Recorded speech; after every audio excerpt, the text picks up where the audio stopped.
दोस्तों, शिशुपाल का सिर कटते ही उसके शरीर से एक प्रकाशित ज्योति निकली थी, जिस ज्योति ने भगवान श्री कृष्ण को प्रणाम किया था और सभी लोगों के देखते ही देखते भगवान श्री कृष्ण के शरीर में समा गई थी। यह अद्भुत घटना देखकर वहां उपस्थित सभी लोग आश्चर्यचकित रह गए थे। उसके बाद युधिष्ठिर ने सभी राजाओं के सामने शिशुपाल के पुत्र का चेदी राज्य पर अभिषेक कर दिया था। उसके बाद यज्ञ में आए सभी राजाओं ने धर्मराज युधिष्ठिर के सम्राट पद प्राप्त कर लेने की बधाई दी थी और अपने राज्यों को वापस लौट गए थे।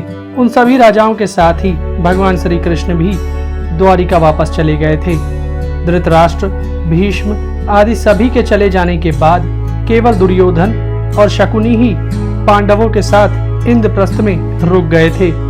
दुर्योधन ने जब मयासुर द्वारा बनाया गया युधिष्ठिर का सभागृह देखा था तो वह बड़ा ही आश्चर्यचकित रह गया था। दुर्योधन एक बार उस सभागृह में घूम रहा था कि तभी वह एक स्थान पर जल को स्थल समझकर गिर पड़ा था, जिससे उसके सारे वस्त्र भीग गए थे। दुर्योधन की यह दशा देखकर भीम, अर्जुन, नकुल और सहदेव सहित सभी स्त्रियां भी हंस पड़ी थीं। पांडव भाइयों और सभी स्त्रियों के इस प्रकार हंसने से दुर्योधन के चित्त को बड़ा ही कष्ट हुआ था, परंतु उस समय उसने अपने मन का भाव छिपा लिया था। दुर्योधन इंद्रप्रस्थ में पांडवों की प्रसन्नता, उनके ऐश्वर्य, उनकी संपत्ति को देखकर मन ही मन बहुत जल गया था। इसलिए जब वो सम्राट युधिष्ठिर से अनुमति लेकर हस्तिनापुर वापस जा रहा था, तब उसने अपने मामा शकुनी से यह कहा था कि मामा जी, पांडवों ने सारी पृथ्वी अपने अधीन कर ली है।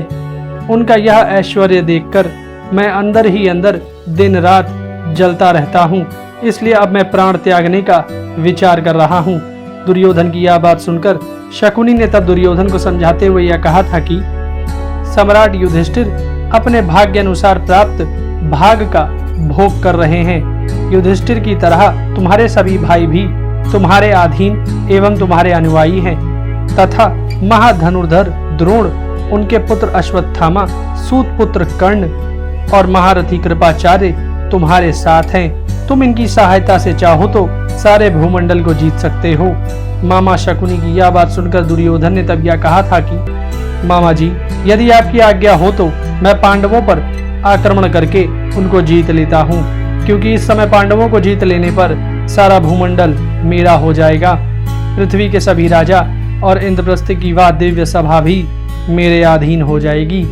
दुर्योधन की इस अभूतपूर्व इच्छा को देखकर शकुनी ने उसे समझाते हुए तब यह कहा था कि भगवान श्री कृष्ण अर्जुन, भीमसेन, युधिष्ठिर, नकुल, सहदेव, द्रुपद और धृष्टद्युम्न आदि को युद्ध में जीतना बड़े बड़े देवताओं की शक्ति के भी बाहर है।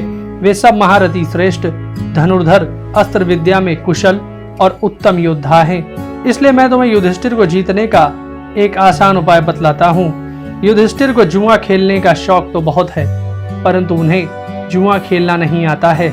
यदि युधिष्ठिर को जुआ खेलने के लिए बुलाया जाए तो वो ना नहीं कर सकेंगे, और मैं जुआ खेलने में ऐसा निपुण हूँ कि भूमंडल में तो क्या, त्रिलोकी में भी मेरे समान कोई नहीं है।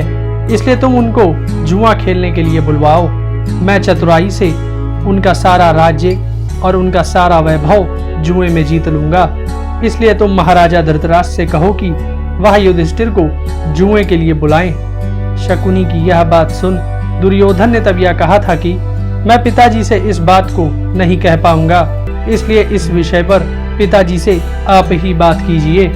दुर्योधन के ऐसा कहने पर शकुनी ने हस्तिनापुर लौटने के बाद एकांत में राजा धृतराष्ट्र से मिलकर यह कहा था कि महाराज, आपका पुत्र दुर्योधन दिन पर दिन दुबला और पीला होता जा रहा है।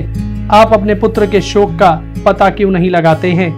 तब राजा धृतराष्ट्र ने दुर्योधन को बुलवाकर उसके शोक का कारण पूछा था। पिता के ऐसा पूछने पर दुर्योधन ने तब दुखी होकर यह कहा था कि पिताजी, जिस दिन से मैंने युधिष्ठिर की राज्य लक्ष्मी देखी है, मेरा चित्त जल रहा है। मुझे खाना पीना कुछ भी अच्छा नहीं लग रहा है।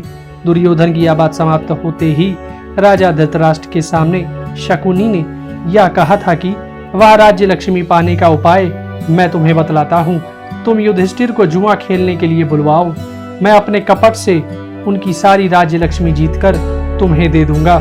शकुनी की यह बात सुनकर दुर्योधन ने तब धृतराष्ट्र से यह कहा था कि पिताजी, आप युधिष्ठिर को जुआ खेलने के लिए बुलवाइए, नहीं तो मैं प्राण त्याग दूंगा।